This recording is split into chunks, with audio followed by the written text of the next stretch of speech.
Bharatiya Janata party छोड़कर कांग्रेस में चले गए हों, लेकिन अच्छे नेता रहे और उसी समाज के हैं, उनके परिवार के हैं। उनका बेटा ब्रजेंद्र एमपी हिसार से सांसद थे, मेरे मित्र हैं। वो भले ही आज बीजेपी छोड़कर कोई मुद्दा बनाकर, कोई बहाना बनाकर कांग्रेस में चले गए हों, आज वो हैं। मैं कहता हूँ इतनी हिम्मत, वो तो उनके परिवार के ही हैं, रिश्ते में ही हैं।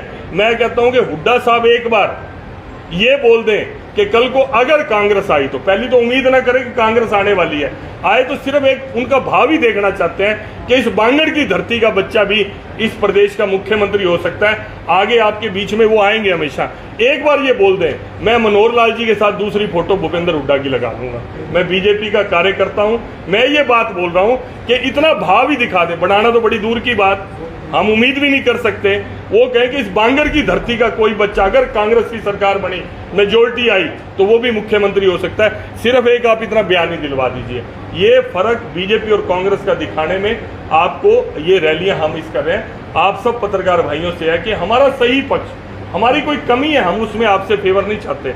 अगर हमारे से कोई गलती हो, हमने गरीब को उठाने में कोई कमी की हो, जो अंतिम पंक्ति में बैठा हुआ गरीब आदमी है, उसकी मदद करने में अगर हमने कोई कमी करी हो, तो आप ठोक के लिखो, विरोध में लिखो। हमारे किसी आदमी ने कोई गलती करी हो, उसको बख्शना नहीं जाना चाहिए। लेकिन मैं चाहता हूं कि आपकी कलम बिल्कुल सत्य और न्याय पे चलेगी, ऐसा मेरा विश्वास है।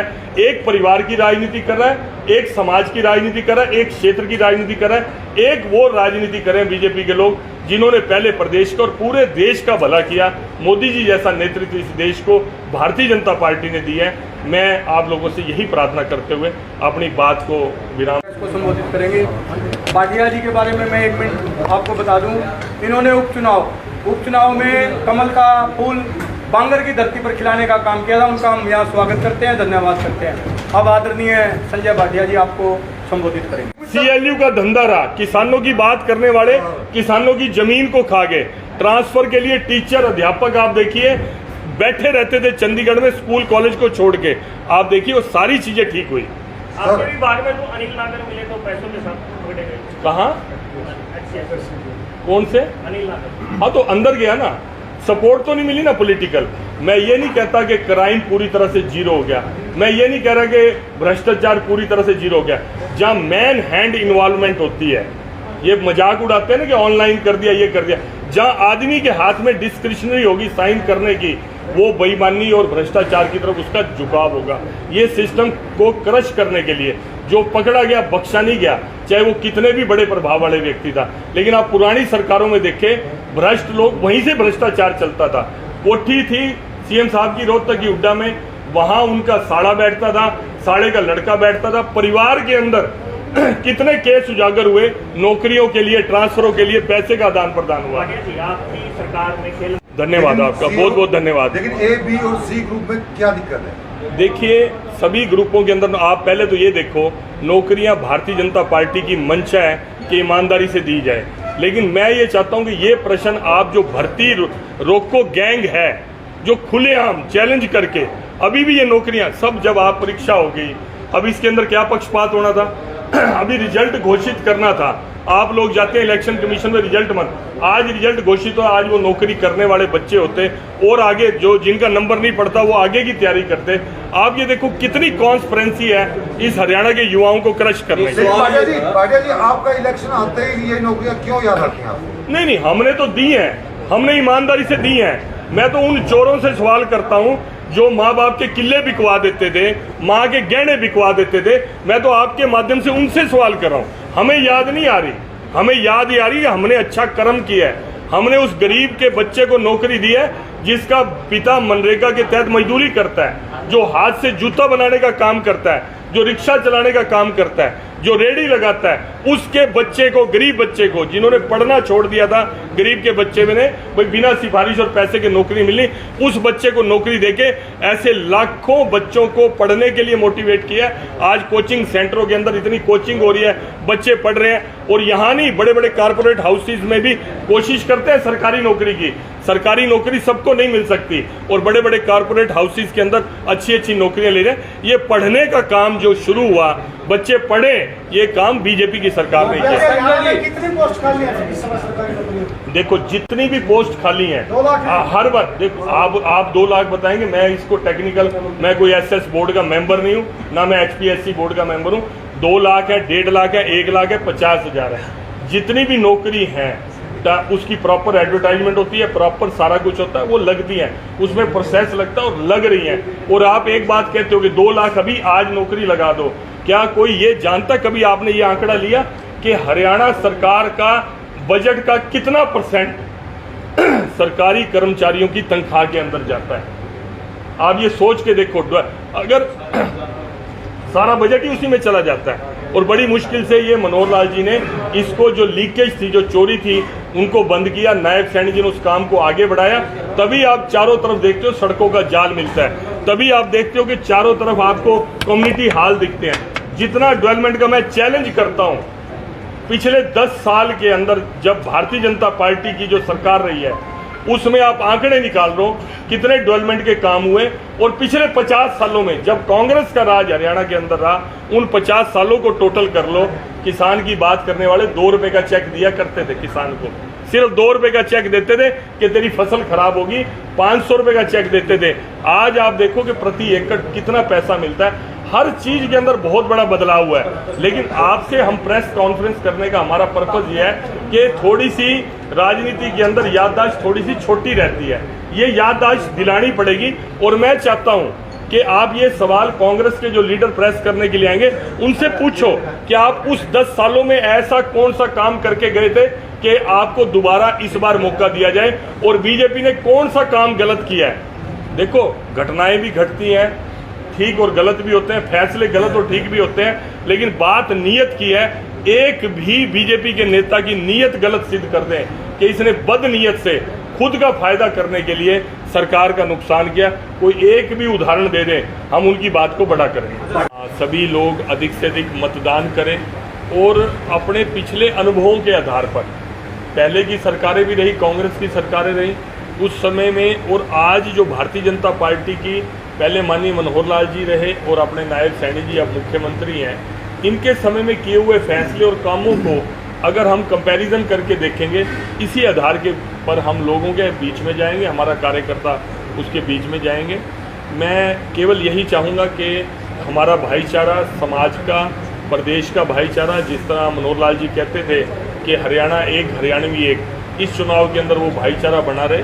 हर आदमी अपने मुद्दे लेकर जाएगा, अपने कामों को लेकर जाएगा, उसको लेकर हमारी हर विधानसभा के अंदर रैलियां हो रही हैं। और कल की ये रैली जो है अपने आप में ऐतिहासिक इसलिए है, देखो पॉलिटिकल राजधानी अगर हरियाणा की कहा जाए, भले ही राजधानी वैसे बनाने वाले लोगों ने बड़ी बड़ी बातें करी कि जींद को राजधानी बनाएंगे एक दिन हरियाणा की, लेकिन उनके ना बनाने के बावजूद भी अगर राजनीतिक राजधानी कहा जाए तो ये जींद ही मैं हरियाणा की मानता हूँ, क्योंकि यहाँ का जो राजनीतिक एक जिसको कहते हैं जिस्ट है, वो बड़ा ज़बरदस्त है। यहाँ के लोगों के मुख से जो आवाज़ निकलती है वो पूरी होती है। हालांकि समाज को बांटने के काम होते हैं, चुनाव के अंदर आपने लोकसभा के अंदर देखा जातियों पे लोग चले जाते हैं। सबसे ये प्रार्थना है कि इस चुनाव को हरियाणा के भविष्य के साथ जोड़कर, उन युवाओं के भविष्य के साथ जोड़ के चलना चाहिए जो आज से पहले ईमानदारी की नौकरी लेने के लिए तरसते थे, लेकिन जब से बीजेपी की सरकार आई सब काम आपको ईमानदारी से मिला। प्रयास किया गया कि करप्शन कम से कम हो, उसके लिए लगातार हमारे पहले मुख्यमंत्री मनोहर लाल जी और नायब सैनी जी अब लगे हुए हैं। तो मैं कई बार कांग्रेस के मेरे मित्र मेरे को बोलते हैं कि यार आप मनोहर लाल जी की बात बहुत करते हो और मनोहर लाल जी आपके दिल में बसे हुए हैं। मैं कहता हूँ बिल्कुल सच बात है, मेरे दिल में बसे हुए हैं। और मेरे दिल में नहीं बसे, जो ईमानदारी से हरियाणा को आगे लेके जाना चाहता है, जो जात पात से ऊपर उठकर हरियाणा को आगे लेके जाना चाहता है, जो क्षेत्रवाद से ऊपर उठकर लेके जाना चाहता है इस हरियाणा को, जो भाई भतीजावाद को ऊपर उठकर इस हरियाणा को आगे ले जाना चाहता है, वो मनोहर लाल जी हैं। एक तरफ तो मनोहर लाल जी हैं जिन्होंने अपने हाथ से अपने ही निर्माण किए हुए कार्यकर्ता नायब सैनी जी को, जो एक गरीब परिवार का बच्चा था, उसको मुख्यमंत्री के पद पर आसीन किया। और दूसरी तरफ कांग्रेस के लीडरों का आप कैरेक्टर देखिए कि वो अपने अलावा और अपने बाद अपने बेटे के अलावा, हुड्डा साहब अपने बेटे दीपेंद्र के अलावा, उनको पूरी कांग्रेस के अंदर कोई भी ऐसा योग्य नहीं निकलता कि भाई लगता कि भी कल को कांग्रेस की सरकार आएगी तो हमारा मुख्यमंत्री दीपेंद्र के अलावा भी कोई हो सकता है। आज अगर वो इतने दोनों में फर्क देखो, जैसे रामायण में राम और भरत का भाई की तरह प्यार था, वो राम को बोले कि आप गद्दी पे बैठोगे, राम भरत को बोलते थे गद्दी बैठे। कांग्रेस के अंदर तो ये कल्चर है जो औरंगजेब वाला कल्चर है कि अपने भाइयों को भी मारना पड़े, अपने पिता को भी जेल में डालना पड़े, तो भाई गद्दी तो हमारे को चाहिए। ये कांग्रेस के और बीजेपी के कल्चर का फर्क है। आज हम ये बांगड़ की धरती पर बैठे हैं, क्या कारण है उसका टेंडर हुआ या क्या, ये मिड्डा जी बता रहे कि टेंडर उसका लग चुका है। कल माननीय मुख्यमंत्री जी रहेंगे और हमारे प्रदेश अध्यक्ष रहेंगे, बाकी हम यहाँ के सारे स्थानीय नहीं, वो अखबार में, भास्कर अखबार में आपने भी पढ़ा होगा, मैंने भी पढ़ा, ऐसी कोई कंफर्मेशन नहीं। भाटिया जी, कल की रैली में कौन कौन लोग शामिल हो रहे हैं, इसी के साथ क्या नरवाना विधायक भी शामिल हो रहे हैं भाजपा में? देखिए, नरवाना विधायक की मेरे पास अभी तक कोई जानकारी नहीं है उनके शामिल में, और कुछ बड़े पूर्व विधायक भी और बड़े नेता भी शामिल हो। भाटिया जी, आपने लोकसभा चुनाव में 5 सीटें लड़ चुकी, विधानसभा चुनाव में आपकी क्या स्थिति है बीजेपी पार्टी? देखिए, अगर आप लोकसभा के आंकड़े को अगर आप समझना चाहते हैं तो लोकसभा का आंकड़ा मैं आपको समझाता हूँ। लोकसभा के चुनाव में हमने कितनी विधानसभा जीती थी बताइए, बस ठीक बताया, आपको नहीं पता, उन्होंने बता दिया 46। आप अगर लोकसभा के चुनाव के रिजल्ट के ऊपर ही जाना चाहते हो, वहां भी हम 46 पे खड़े हैं, कांग्रेस वहां भी 44 पे नहीं खड़ी। नहीं, मैंने एक चरित्र दिखाने की बात है। नहीं, देखिए सुनिए, देखिए एक चरित्र की बात है। अभी जो उन्होंने पहले 2019 में, मुझे नहीं लगता कि उन्होंने दीपेंद्र हुड्डा को इतना ज्यादा करने के चक्कर में शैलजा को खत्म कर दिया, किरण चौधरी को खत्म कर दिया, रणदीप सुरजेवाला को आपकी जींद की धरती पे हरवाया। हुड्डा साहब ने हरवाया कि नहीं हरवाया? बाय इलेक्शन नहीं, हमारे कैंडिडेट ने हराया, लेकिन वो उसमें शुभकामना हुड्डा साहब की भी थी। मेरी सुनो, मैंने क्या कहा? शुभकामना हुड्डा साहब की भी थी, शुभकामना हुड्डा साहब की, जिसने अपने बेटे के चक्कर में पूरी कांग्रेस पार्टी को खत्म कर दिया हो। मैं कह रहा हूं कम से कम पूरा, अगर देखिए मेरी सुनो, एक वो भाई इतना सीनियर मोस्ट अभी कहेगा मैं सीनियर हूं, मेरी बात का जवाब नहीं। अच्छा सुनो, फिर आपने सवाल किया, पूरा जवाब तो जाना चाहिए। अगर वाली बात करी तो जवाब सुनो ना, ऐसा एक के बाद एक बोलेगा तो जवाब तो सुनना चाहिए। आपने कहा अगर, मैंने कहा कम से कम, कर्म में तो करेंगे नहीं, मुझे मालूम है, कम से कम कर्म में तो करेंगे नहीं, शब्दों में भी एक इंसानियत और एक सबको एक समान बात कहने की बात तो कह दो, शब्दों में तो कह दो। मैंने ये कहा कि उसकी फोटो भी मैं मनोहर लाल जी के साथ लगा दूंगा। कभी कोई अपोजिशन का आदमी कहेगा, मेरे को ये उम्मीद है, मेरे ये चैलेंज करने के बाद भी अगर हुड्डा साहब बोल दें कि अगर कांग्रेस सत्ता में आई तो मैं इस बांगड़ के किसी बच्चे को, बांगड़ के इस छोरे को, मैं क्षेत्रवाद से बाहर निकल के बोलेगा ना, इतना दिखा दे, मैं दूसरी फोटो उठा की आपने आप मानते हैं कांग्रेस सरकार कहीं न कहीं आ रही है? नहीं, मैं ये मान नहीं रहा, मैं ये मान नहीं रहा। वो भाई साहब ने वो सवाल कर दिया, आप रिपीट कर, मैं मान नहीं रहा, मैं किसी कीमत में नहीं मान रहा। मैं लोकसभा की बात हुई तो मैंने कहा उसमें भी हम ऊपर है। आपने ये कहा कि हुड्डा जी नहीं, मैं देखो दो बार सुनो, अगर आपको मैंने 2 बार ये रिपीट करी, इतनी इंसानियत, इतना भाईचारा कम से कम वो कांग्रेस में दिखा ले। का मतलब ब्रेकिंग न्यूज नहीं, हर बहस का मतलब हंगामा नहीं। हरियाणा की सारी खबरें केवल हरियाणा बुलेटिन पर, सीधी बात, नो बकवास।